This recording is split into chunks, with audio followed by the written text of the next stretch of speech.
Revolution Radio.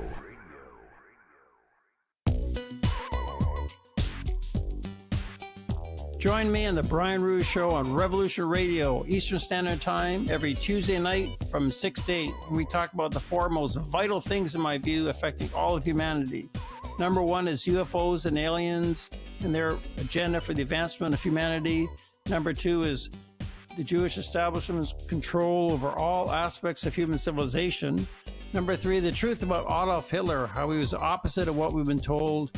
Number four is advanced ancient global civilizations. Join me on the Brian Rouge Show, Tuesday nights from 6 to 8 on Studio B on Revolution Radio.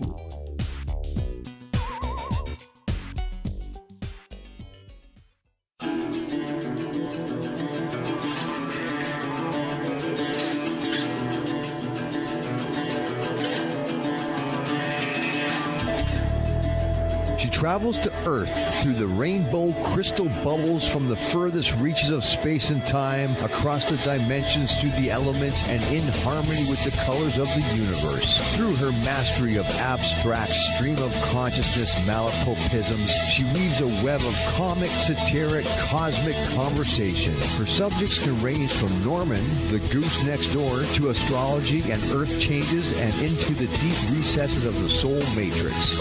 She holds a wealth of knowledge on herbs, plants, and astrology.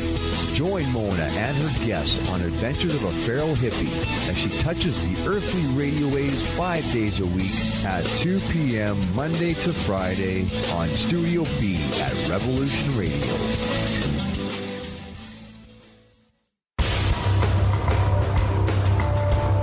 Hello, my name is Mr. Rowe. I am the host of Reality Extraction on Revolution Radio at freedomslips.com. I utilize logic, intellect, and magic to methodically atomize, vivisect, analyze, examine, study, scrutinize, and extract an essence of reality from a fog of illusion and confusion. You can find me on Studio B every Thursday at 1700 hours Pacific Time. That's 8 p.m. Eastern. No topic taboo, no subject too strange. I strive to take a neutral standpoint during the dissection of the topic at hand. That's Reality Extraction with Mr. Rowe on Revolution Radio.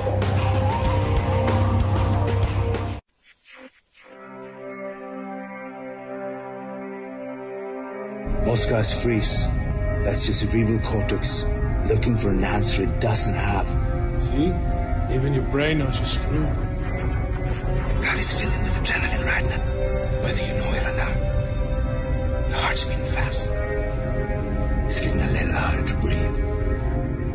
The neurobiological system is telling it to run, but your knees are too weak to move.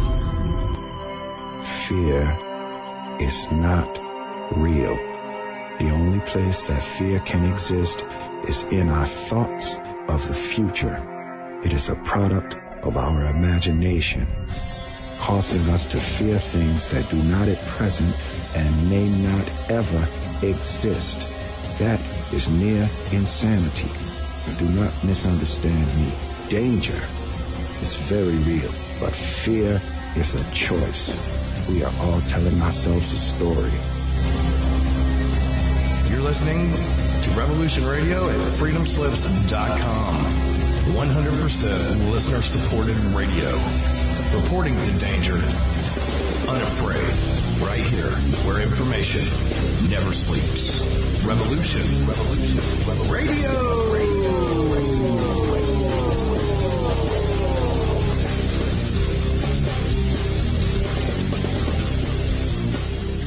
The opinions expressed on this radio station, its programs, and its website by the hosts, guests, and call-in listeners or chatters are solely the opinions of the original source who expressed them. They do not necessarily represent the opinions of Revolution Radio and freedomslips.com, its staff, or affiliates. You're listening to Revolution Radio, freedomslips.com, 100% listener-supported radio, and now we return you to your host.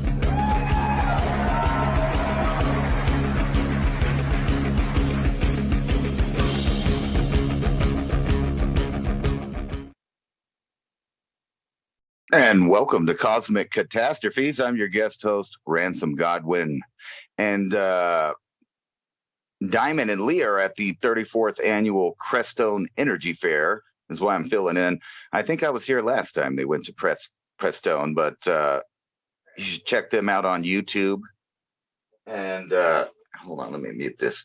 Check them out YouTube, and also check out Magnetic Reversal News on the YouTube channel, and you'll catch Diamond's replays of some of the greatest shows I've seen on YouTube lately, covering all kinds of topics in the cosmic catastrophe realm. But today I was going to talk about, a couple things, and then we'll get to disasters if we have enough time. But first, let's thank Revolution Radio for allowing us to get on and have free speech, uncensored Revolution Radio, where information never sleeps and truth breaks the spell. Sweet. Let me put this article up for you guys that are watching on YouTube, and you can read along with me in case I stutter. Matter of fact, I'm going to go ahead and take my reading comprehension and stutter medication right now.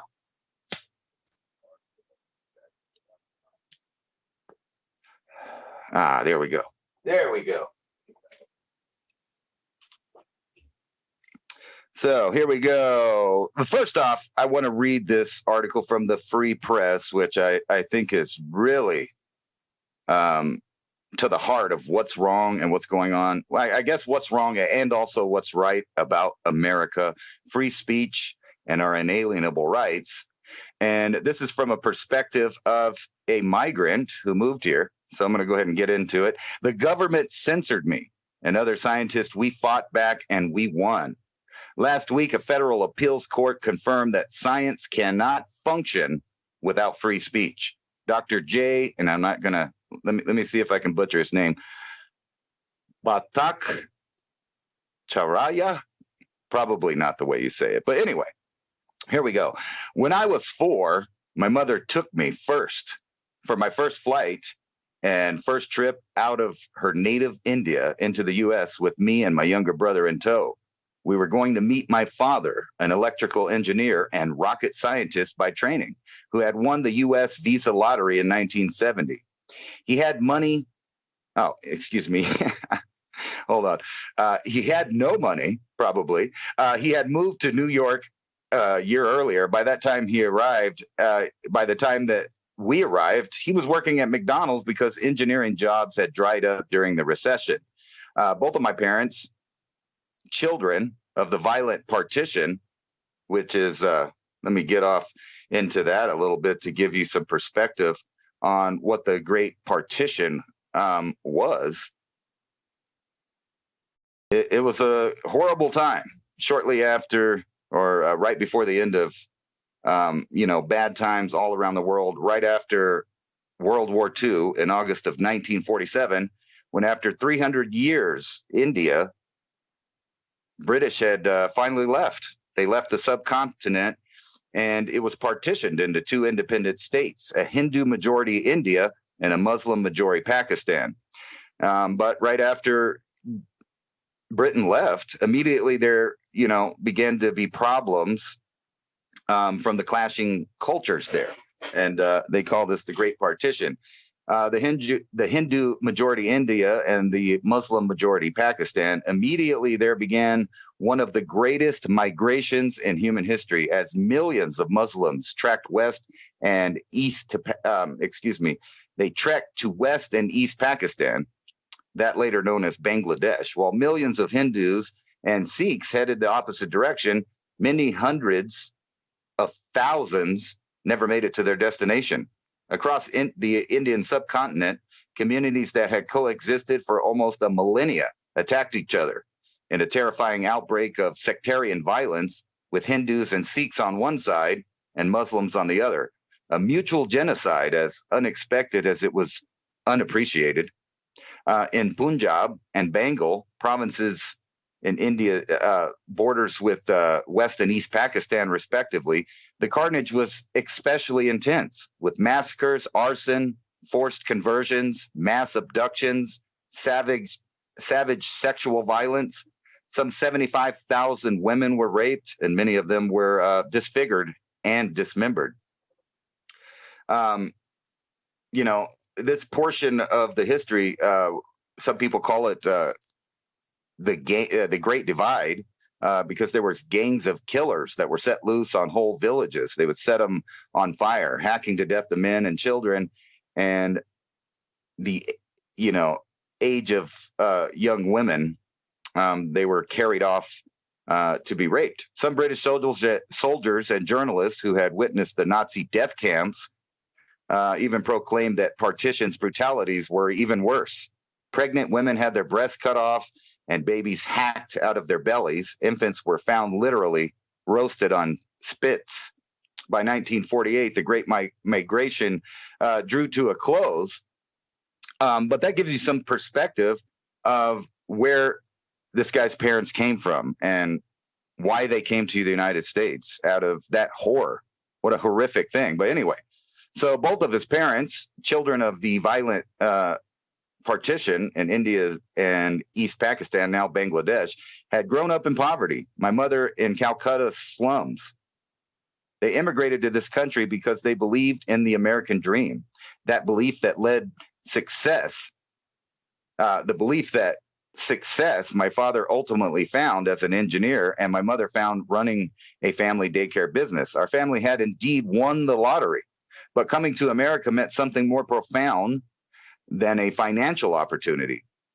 I remember in 1975 when a high court found that then Prime Minister of India, Gandhi, is that his name? Indira Gandhi, had interfered unlawfully in an election. The ruling disqualified her from holding office. In response, she declared that the state of emergency suspended democracies, censored the opposition press, and government critics, and threw her political opponents in jail. Does this sound familiar? I mean, I don't know. It really does sound familiar to me, but I digress. I remember the shock of those events of our family's collective relief that we were in the U.S., where it was unimaginable that such things could happen. When I was 19, I became an American citizen. I was one of the happiest days of my young life. The immigration officer gave me a civics test, including questions about the First Amendment. It was an easy test because I knew in my heart the American civic religion has the right to free speech as the core. I never imagined that there would come a time when American governments would think of violating this right, or that I would be its target. Unfortunately, during the pandemic, the American government violated my free speech rights and those of my scientist colleagues for questioning the federal government's pandemic policies. My parent had taught me that people here could criticize the government, even over matters of life and death, without worry that the government would censor or suppress us. But over the past 3 years, I have been robbed of that conviction. American government officials working in concert with big tech companies have attacked and suppressed my speech and that of my colleagues for criticizing official pandemic policies, criticism that has been proven persistent. On Friday, at long last, the Fifth Circuit Court ruled that we were not imagining it, that the Biden administration did indeed strong-arm social media companies into doing its bidding. The court found that Biden White House, the CDC, the U.S. Surgeon General's office, and the FBI engaged in years-long pressure campaign on social media outlets designed to ensure that censorship aligned with government's preferred viewpoints. The judges described a pattern of government officials making threats of fundamental reforms like regulatory changes and increased enforcement actions if we did not comply. The implication was clear. To paraphrase Al Capone, nice company you have there. It'd be a shame if something were to happen to it. It worked. According to the judges, the officials' campaign succeeded. The platforms, in capitulation with the state-sponsored pressure, changed their moderation policies. And, some of us, like yours truly, not being a scientist at all, but just somebody reading articles on the internet, have found that, YouTube and other platforms really don't like what I have to say or my opinions also. So this is something that all of us, every single American, should be, paying attention to and participating in their inalienable rights before someone comes along and says that they don't exist. In exposing this behavior and in declaring a likely violation of the First Amendment, the ruling is not just a victory for my fellow scientists and me, but for every single American. The trouble began on October 4th, 2020, when my colleagues and I, Dr. Martin Kuldroff, a professor of medicine at the Harvard University, and Dr. Sinatra Gupta, I hope I said those names right, an epidemiologist at the University of Oxford, published the Great Barrington Declaration. The declaration called for an end to economic lockdowns, school shutdowns, and similarly restrictive policies on the grounds that they were disproportionately harming the youth and economically disadvantaged while conferring limited benefits to society as a whole. The declaration endorsed a focused protection approach that called for strong measures to protect high-risk populations while allowing lower-risk individuals to return to a normal life with reasonable precautions. Tens of thousands of doctors and public health scientists signed our statement. And if you think about that at the time, what did happen? Well, you saw the continuation of box stores, fast food joints, Walmart, things like that, stay open, while mom and pops were forced to close, fined if they opened, and targeted by cities and municipalities across the United States for daring to use their God-given inalienable rights to, pursue happiness, life liberty in the pursuit of happiness. Not guaranteed under the Constitution that you would have happiness, but that you could, strive to get it, that you could pursue it. Now, with hindsight, it's clear that the strategy was the right one. Sweden, which in large part echoed lockdown, and after early problems, embraced focused protection of older populations.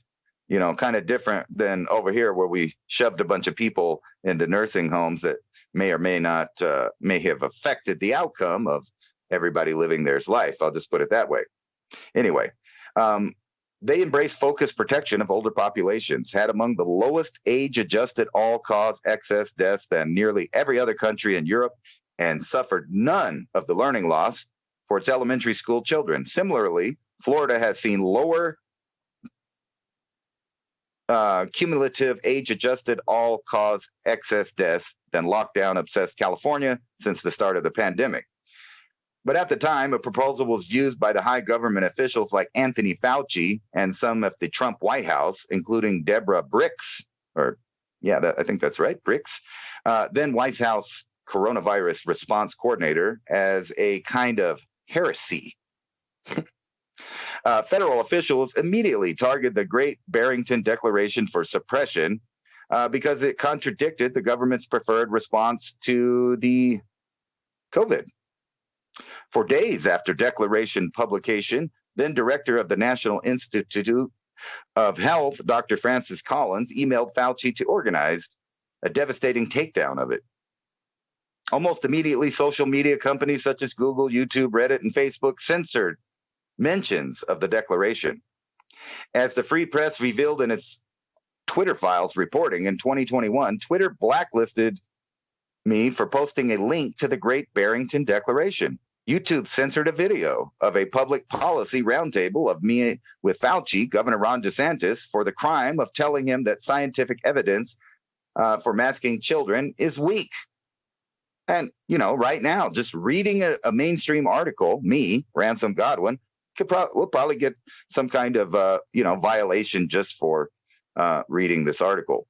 Yet at the height of the pandemic, I found myself smeared for my supposed political views, and my views about the policy and the epidemiology were removed from public square on all manner of social networks. I could not believe this was happening in a country I so love. In August 2022, my colleagues and I finally had a chance to fight back. The Missouri and Louisiana Attorney General asked me to join a plaintiff in their case. Represented by the New Civil Liberties Alliance against the Biden administration, the aim of the suit was to end government role in this censorship and restore the free speech rights of all Americans in the digital town square. Lawyers in Missouri versus Biden case deposed representatives under oath from many federal agencies involved in the censorship effort, including Anthony Fauci. Board discovery of email exchanges between the government and social media companies showed that the administration is willing to use its regulatory powers against social media companies that did not comply with censorship demands. The case revealed that dozens of federal agencies, including the CDC and Office of Surgeon General and the Biden White House, pressured social media companies like Google, Facebook, and Twitter to censor and suppress even true speech contradicting federal pandemic priorities. For instance, in 2021, the White House threatened social media companies with damaging regulatory action unless it censored scientists who shared the demonstrable fact that beep, beep did not prevent people from getting the beep. So, that's the world we live in. True or false, if speech is interfered with the government's priorities, it had to go. On Independence Day this year, a federal judge, Terry Daughtry, issued a preliminary injunction in the case, ordering the federal government to immediately stop coercing social media companies to censor protected free speech. In his decision, Justice Doughty? No, there's no R. Doughty? I don't know how you say his name. I am so bad with names. Anyway, Justice compared the administration's censorship infrastructure to an Orwellian ministry of truth.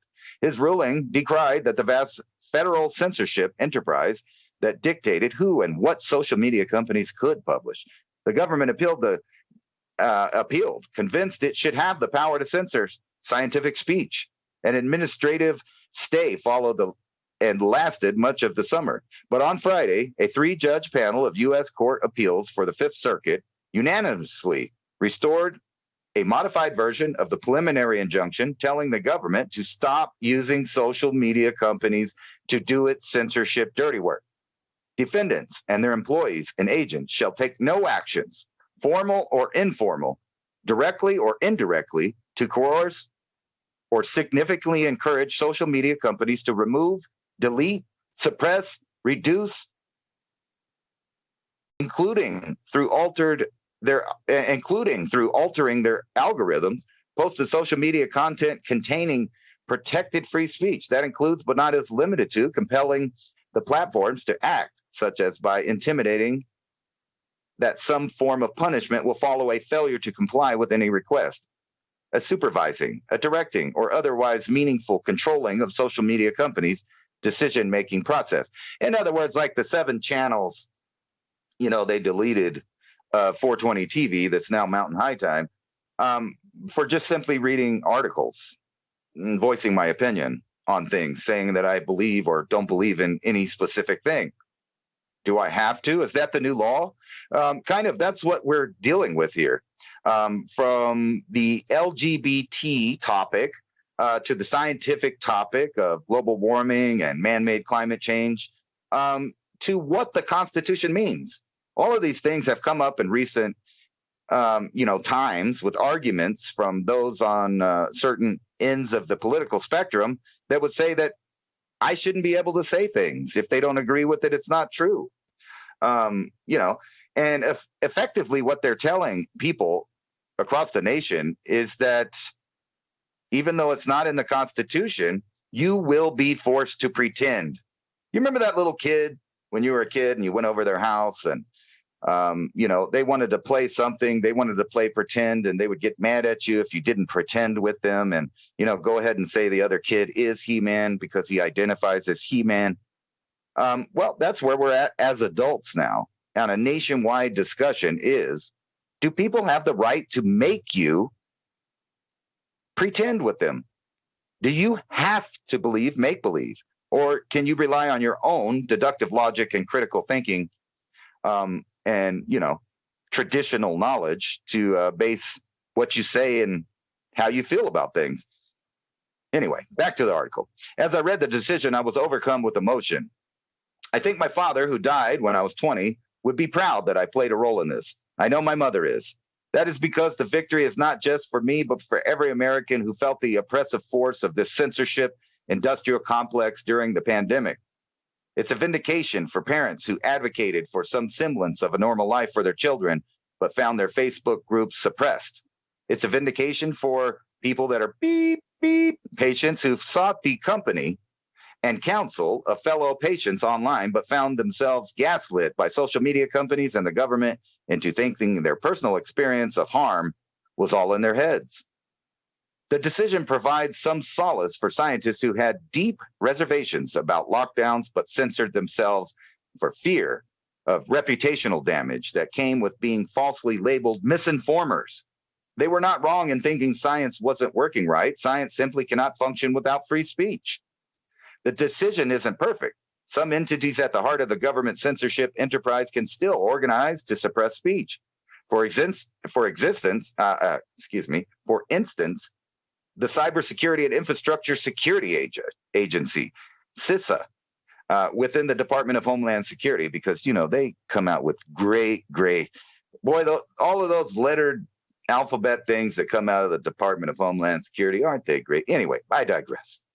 CISA, within the Department of Homeland Security, can still work with academics to develop a hit list, for government censorship. And the National Institute of Allergy and Infectious Diseases, NIAID, Fauci's old organization, can still coordinate devastating takedowns of outside scientists critical of government policy. But the headline is a good one. The federal government can no longer threaten social media companies with destruction if they don't censor on behalf of the government. But that's okay. YouTube and people like that took up the torch, from the government, and they just do it themselves. The Biden administration, which has proven itself to be an enemy of free speech, will surely appeal this decision to the Supreme Court, but I am hopeful that we will win there, just as we have won in every venue in this litigation. I am grateful for the resilience of the U.S. Constitution, which has withstood this challenge. But I can never go back to the uncomplicated faith and naive confidence that I once had in America when I was young. Our government is not immune to the authoritarian impulse. I have learned the hard way that it is only we, the people, who must hold an overreaching government accountable for violating most sacred rights. Within our vigilance, we will lose them. Without our vigilance, Anyway, what a great article, right? Here, let me check in on the chat rooms here and see what's going on. And we will move to a new article if we have time. It looks like it's 12:25, about halftime. Sounds perfect. And this is what I want to get into right here. Neanderthal genes are linked to severe beep risk. I'm kind of scared to say that. But anyway, according to this is another mainstream Wall Street Journal. Neanderthal genes are linked to severe COVID risk. Study in Italy's worst pandemic hotspot sheds light on why some people fell seriously ill and others didn't. And this may even, if this turns out to be right, may even be connected to the why we are the last group of humans that occupy Earth right now. Something happened about 40,000 years ago that wiped out the Neanderthal. They just disappeared. Was it genes? Because it seems that Neanderthals' genes live on today in some Europeans, some 3 to 5% in some populations. Even Denisovan, another archaic human, seems to live on in the genetics of East Asians and others in the Pacific, with the 2 to 5% variants of Denisovan genes. And they weren't the only two. Even sub-Saharan Africans share 20% of their DNA with the ghost species, according to genetics.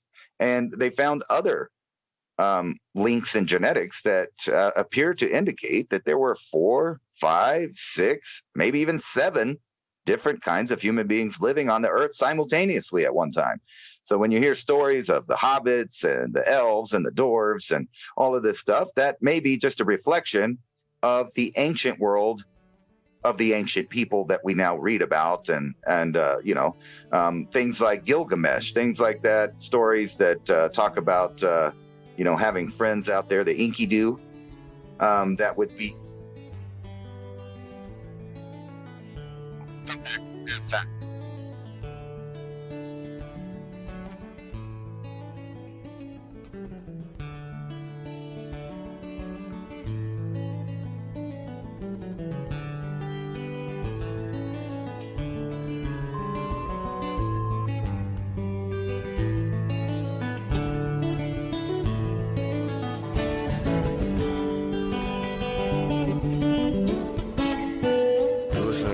Revolution Radio at freedomslips.com. We'll be right back after this message.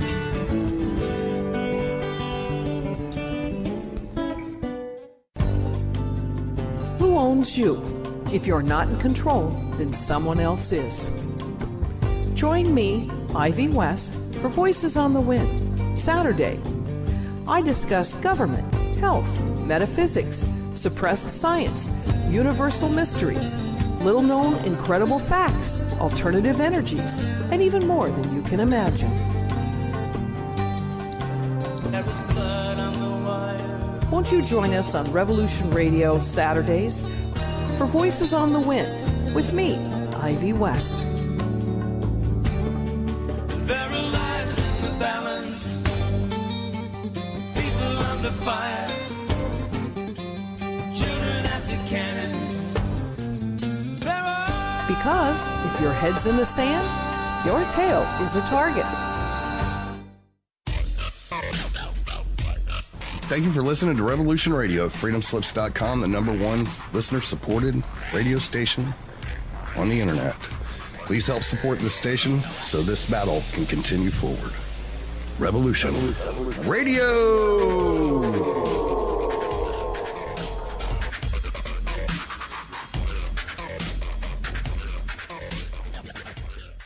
The Secret Kindergarten is here for the young children of the world. The best program on the radio for kids, dealing with the most important topics in the whole universe.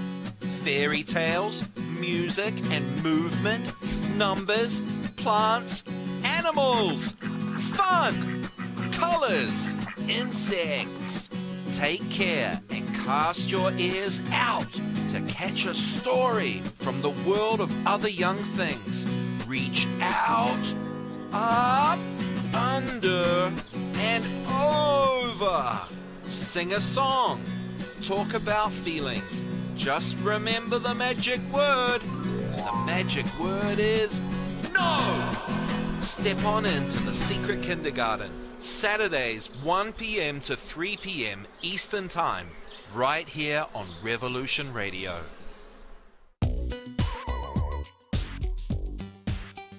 Join me on the Brian Rouge Show on Revolution Radio, Eastern Standard Time, every Tuesday night from 6 to 8. We talk about the four most vital things, in my view, affecting all of humanity. Number one is UFOs and aliens and their agenda for the advancement of humanity. Number two is the Jewish establishment's control over all aspects of human civilization. Number three, the truth about Adolf Hitler, how he was the opposite of what we've been told. Number four is advanced ancient global civilizations. Join me on the Brian Rouge Show, Tuesday nights from 6 to 8 on Studio B on Revolution Radio.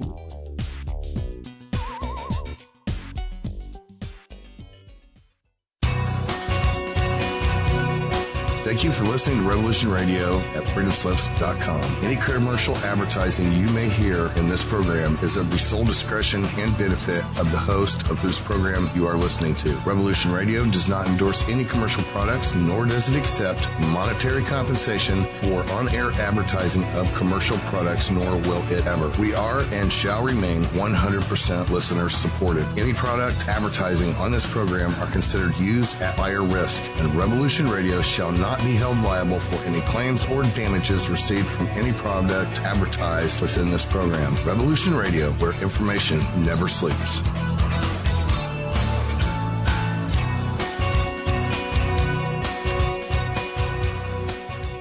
The opinions expressed on this radio station, its programs, and its website by the hosts, guests, and call-in listeners or chatters are solely the opinions of the original source who expressed them. They do not necessarily represent the opinions of Revolution Radio and freedomslips.com, its staff, or affiliates.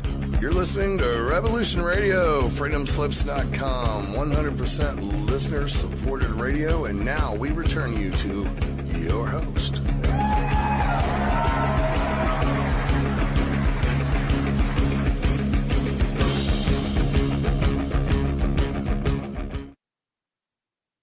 And welcome back to Revolutionary? Is it revolutionary? It is. It's Revolution Radio, where the truth never sleeps. or something like that. Let me go look, because I always mess that up. I'm the stuttering guest host, Ransom Godwin, filling in for Diamond and Leah, who are at the Crestone Energy Fair, the 34th annual one. I think he's going to be speaking there, so check his channel, and you'll probably get that speech, which, I was there for a couple of them. I've been to the event twice. All friendly people. What a great place. What a great experience to have for anybody that's looking to meet great people that are striving to make the world a better place. That's the 34th annual Crestone Energy Fair. And let's thank Revolution Radio, where information never sleeps and truth breaks the spell. There, that time I got it right. Let's check in on the chat and see what's going on over at Mountain High Time.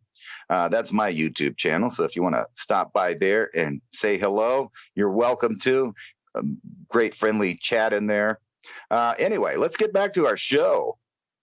So before the break, which, sorry about that, I'm used to the 2-hour segment, so I wasn't expecting a break in the middle of the hour, but here we are at the second half, and this is an article that I thought was pretty trippy because, as some of you probably listening to Diamond's channel, you've heard him talk about the event that happened about 40 to 42,000 years ago, where Neanderthal just disappeared.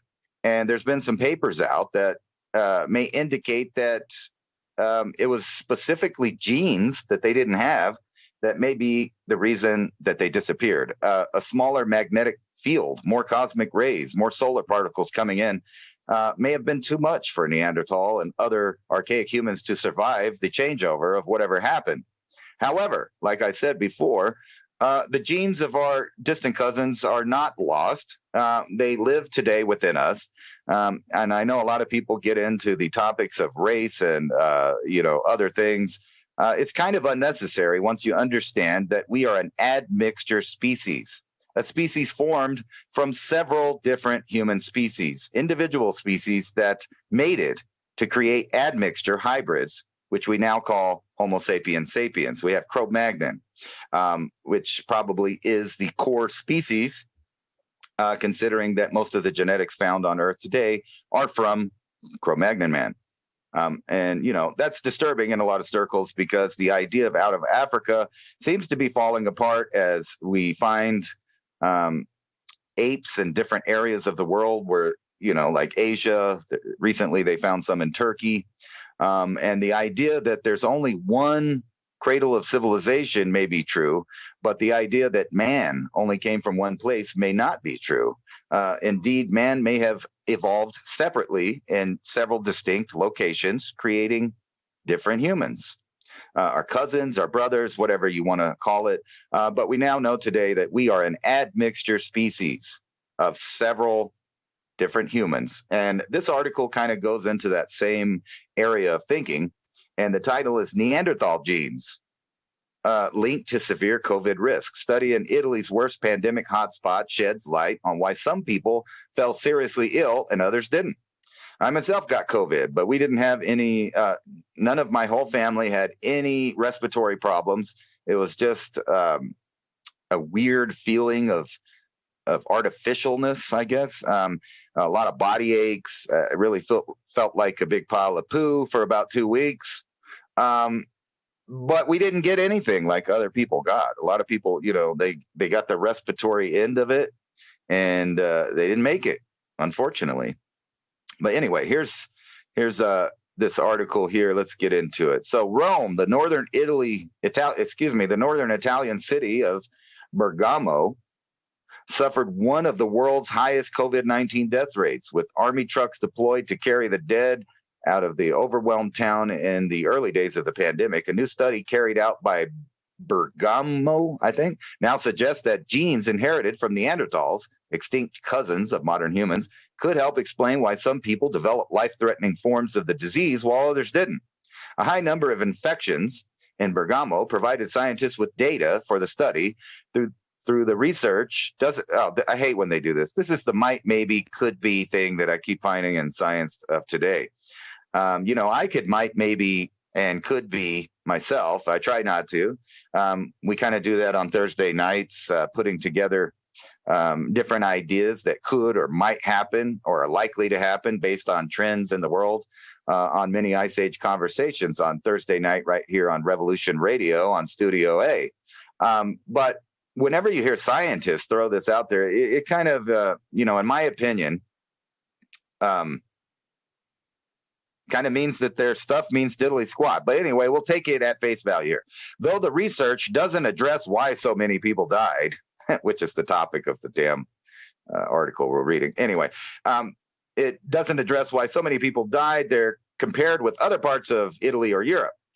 Early on in the pandemic, it became clear that many risk factors were at play. First among them, advanced age. Scientists also suspected that genes could leave some people more vulnerable to severe COVID than others. Family members often developed a similar form of the disease, kind of like what I just said a minute ago, suggesting a degree of genetic predisposition. Scientists at the Mario Negri Institute for Pharmacology Research, pharmacological. Hold on. Let me take some more stutter medication because I'm sorry about that, but so much LSD and stuff back in the day, I kind of got slight brain damage when it comes to speaking at times. But I found something that helps me out with that, so we'll just try to start this again. Pharmacological research in Milan spent the past few years analyzing possible links between DNA variations and COVID-19. The study, published in the Journal of iScience and based on a sample of nearly 10,000 people in the Bergamo area, identified several genes associated with the development of severe respiratory illness. 3 of those genes belong to a group of variations in DNA or haplotype inherited from Neanderthals. The Italian study found that people who carried the Neanderthal haplotype were twice as likely to develop severe pneumonia from a COVID infection than those who didn't, and 3 times likely to be hospitalized in intensive care units and put on ventilators. I have some stuff to say about that, but I just can't say it on YouTube. Anyway, unknown is whether the haplotype is more common in the Bergamo region than in other Italian or European regions. Epidemiologists still don't know why parts of northern Italy suffered such high death tolls, especially early in the pandemic. Scientists have suggested factors could have included age, air pollution, and that the virus hit the region early in the pandemic and spread undetected. A physician I'm trying to read the picture there. Anyway, this study shows that there is particularly a section of the human genome that is significantly associated with the risk of getting the dreaded vid and of developing a severe form of it, says Giuseppe Remuzzi. Sorry about that. And, Diamond is, he's a little Italian. He might get mad at me for messing up all these names. Anyway, an infectious disease expert and director at the Mario Negri Institute, who oversaw the research, that section is more important than any others to explain why some fall seriously ill. In Bergamo, 33% of those who developed life-threatening forms of COVID had the Neanderthal haplotype. The haplotype was less present in people who developed mild or no symptoms from COVID infection. About 2% of the genomes of people of European or Asian origin is inherited from Neanderthals and has been linked to modern humans, as I was talking about that before. The Italian researchers added that a growing body of evidence suggesting that the cluster of Neanderthal genes increases the likelihood of developing severe forms of the dreaded vid. A study published in the Journal of Nature in September 2020 first suggested that genomic segments associated with more severe dreaded vid derived from Neanderthals, which interbred at various points with Homo sapiens before going extinct about 40,000 years ago. The Nature study, co-written by the Swedish scientist Svante Pääbo, a winner of the Nobel Peace Prize in Physiology or Medicine, found the Neanderthal genomic segments is carried by around 16% of Europeans and 50% of people of South Asia, parts of which also had high death tolls from the dreaded vid. the Neanderthal haplo is almost completely absent from Africa. That's a fact that I said before. And let's just stop for a minute. This fact alone discredits the out of Africa theory. And the reason it discredits it because if humans were leaving Africa, that's right, the core species of Cro-Magnon or Homo sapien, whatever you want to call it, came out of Africa, you would expect that when they mixed with Neanderthal and they went back and forth, that they would carry those genes. And instead of seeing that, what we see is sub-Saharan Africans don't have any of the Neanderthal haplotype. I think it's less than 1%, if I'm not mistaken, that I've read from other things talking about this subject, which means that a group of humans did indeed go back into Africa and spread a small amount of Neanderthal DNA. And those humans were already mixed with Neanderthal, which, kind of convolutes the whole theory of leaving Africa and more points to the fact that maybe humans developed independently in multiple places at once. And that's why we have multiple types of human beings living on the planet. And, all of this stuff puts to shame the whole idea that races and other things are based on skin tone. Skin tone really has nothing to do with it. It's just a long string of humans bumping and grinding that came out with our new Homo sapiens sapien. Anyway, the Neanderthal haplotype is almost completely absent from Africa because in Africa, their main core species would have been Cro-Magnon with 20% of a mystery species that geneticists call a ghost species. And you could take that as you will. The fact, along with the factors such as young populations, could help explain why deaths and severe forms of the disease appeared to be less common in much of Africa than some other world regions with better healthcare systems, scientists say. Genetics matters in other ways. You're not allowed to say genetics matter in lots of ways, but when we're talking about sickness, evidently you can. Genetic matters in other ways. Another study published in Nature in July showed that DNA variations that affect the immune system can increase a person's odds of avoiding the dreaded vid symptoms altogether. There are just so many factors, says Marco Cattaneo, the editor of the Italian edition of Scientific America in the Gargano region. Measures to stop the virus from spreading is what would have made the real difference. What's really bizarre of this, I kind of am thinking about the Basque region in Spain, because whenever, they did genetic testing to them, they seem to have no Neanderthal DNA, meaning that they're just regular Cro-Magnon people from 40,000 years ago, no difference, no change.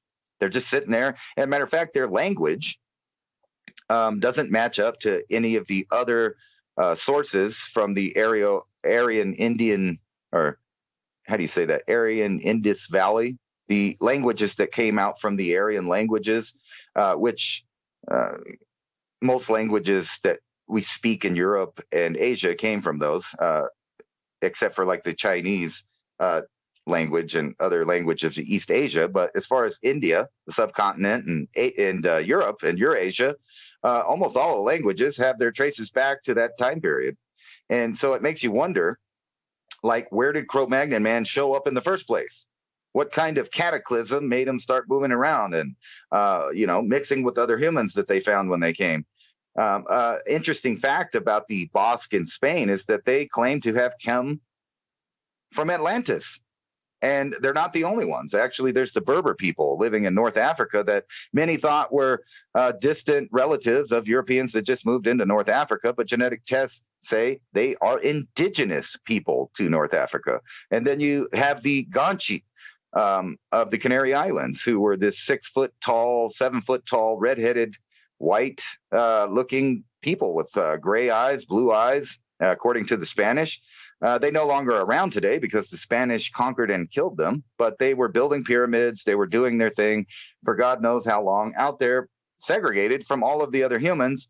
And scientists say they are a direct descendant from Cro-Magnon. So you have 3 different spots where people are not mixed with Neanderthal or other things. And so this idea comes into a real way whenever you're talking about genetics. Does your ancestry make you susceptible to certain diseases? Well, we know like a lot of the world is lactose intolerant, and they just don't, they don't deal with the milks and the cheeses. And that's probably most likely just from genetics and lineage, where some people that came from areas where they did not have thousands of years using dairy cows and eating cheese and drinking milk, well, they just, they can't pass it through their system that great. Meanwhile, other people that have a long history, like Nordic people, most of them are all lactose tolerant. So it really does make you wonder when these guys are tinkering around with genetics, which genetics do they target? Which genetics do they study? Because it does, they don't really share those type of informations with you. Anyway, let's get back to the article. Bergamo was an early epicenter of the pandemic. Why the disease killed so many people so quickly in that area has lingered as a medical mystery. The coronavirus spread undetected for a long time before it was first confirmed in Italy in February 2020. Let's see here. Individuals included in this study reported the symptoms in late 2019, meaning that it was already rolling around a year before. But let's not say nothing about that. Anyway, the first lockdown in Bergamo and surrounding areas took place in early March, by which time the virus had reached countless homes, hospitals, and old people's homes. Italy has one of the oldest populations in the world. Maybe that's why they're taking all those migrants now. I don't know. Anyway, that was a pretty good article, even though it didn't really get in depth into the genetics, so to speak, too much. It does point out that, we're all a hybrid species in here, and we're all at risk or have benefit of our ancestry's genes. But something happened 40,000 years ago, and it seems like genes that made it through had something in it, obviously, that the other archaic humans did not have. And thank God for that, or none of us would be here talking to each other, and none of the different kinds of people around the world would exist. And think about that, really. Instead of being lost to time, other archaic humans like Neanderthal, Denisovan, and others mixed with us, and we are a new species because of it. And that's who we are today. And I know a lot of people don't like that idea, but that's what genetics are telling us. We are an admixture, hybrid species, and who knows what's going forward. So let's talk about, in the last 5 minutes, the next mega disaster that could happen at any moment and kill us all. And we'll try to jump down it real fast. Stuff to worry about that you shouldn't worry about. But if it happens, you won't have time to worry about it, so don't worry about it. Yellowstone National Park sits quietly on top of a super volcano that's 44 miles wide. And, they try to scare everybody with that one all the time. But don't worry about if that thing went off and you live in Wyoming or the surrounding area. You're not going to have much time to think about it. The Lake Tuba supervolcano on the Indonesian island of Sumatra. Now, this one could put Earth into an ice age for a long, long time. So would the one at Yellowstone. And if you ever notice, all of these ideas have nothing to do with humans. We don't cause hurricanes. We don't make hurricanes worse. They wish they could. They're trying to do it, but I don't think they can. The Earth is just too big. It's too powerful. The sun drives climate, and nature is very powerful. A lot of people are worried about the big one in California and Oregon and Washington. There's also the Chilean megathrust. And just as I pointed out, look at all of these. These are all earthquake, volcano-related, Caribbean tsunamis, major solar storms. Why should we worry about that? Because they told us the sun has absolutely nothing to do with weather on Earth. But freakily, it seems to really mess with Earth when it burps at us. I think we had a nice little burp off the sun this morning, and we're all waiting for the big one.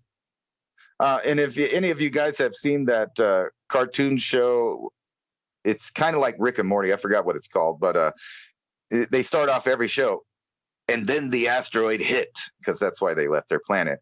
And me, myself, I think that's the greatest threat to humankind today is a rock just flying into the Earth from somewhere, something that we didn't see coming. And every time you see these bodies fly by the Earth, they usually tell you the next couple of days, hey, well, this giant asteroid just flew by the Earth. We didn't notice it till it was on its way out, but don't worry about it. Just give us money and we'll protect you. In 2012, Earth narrowly missed being hit by a massive solar storm, the most powerful in over 150 years. The last major incident was in 1859, which created intense geomagnetic storms and caused global telegraph lines to spark, setting them on fire. Offices and homes were burned up. The Victorian internet, so to speak, was destroyed. If you imagine something like that happening today, God forbid you live in a trailer home, you should have a big fuse outside of your house in case, there's any blast from the electrical outlet into your home causing fires. You think maybe those people in Lahaina maybe wish that they had a little switch that they could turn off the electricity like the government turned off their water? Oh, oops, they didn't mean to do that. They didn't sound the alarm because those were for tsunamis, allegedly. But then when you go look up what they were made for, it said forest fires, any kind of emergency. But if one thing you could take from the small disaster, not a cosmic disaster, but a localized disaster in any place on the world, one thing that you noticed is government cannot and sometimes will not help you. So saving yourself is up to you. Being prepared is up to you. No one's going to come save you.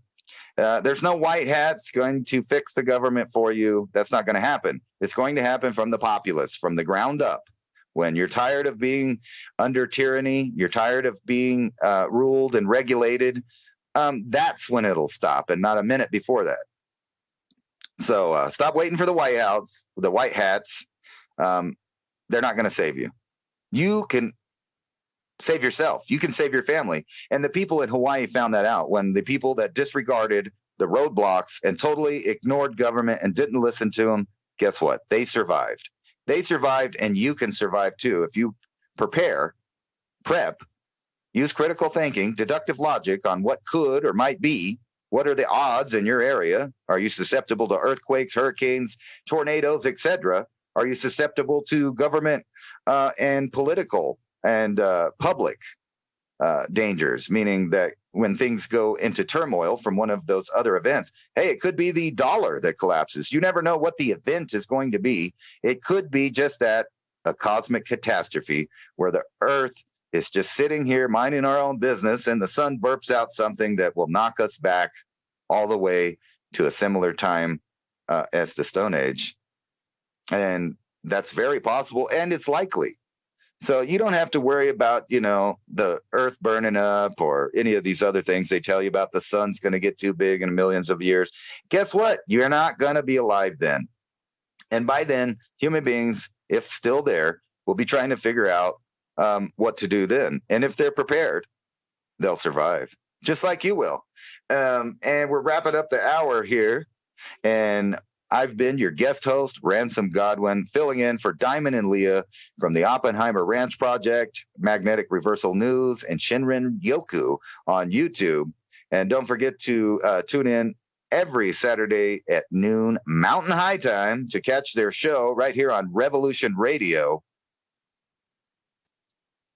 where the internet never sleeps. See, I can't ever remember that thing, man. They got a really good thing, but I always mess it up. Here, let's go look again so I don't mess it up. Here it is, where information never sleeps and the truth breaks the spell. And I hope your spell got broken.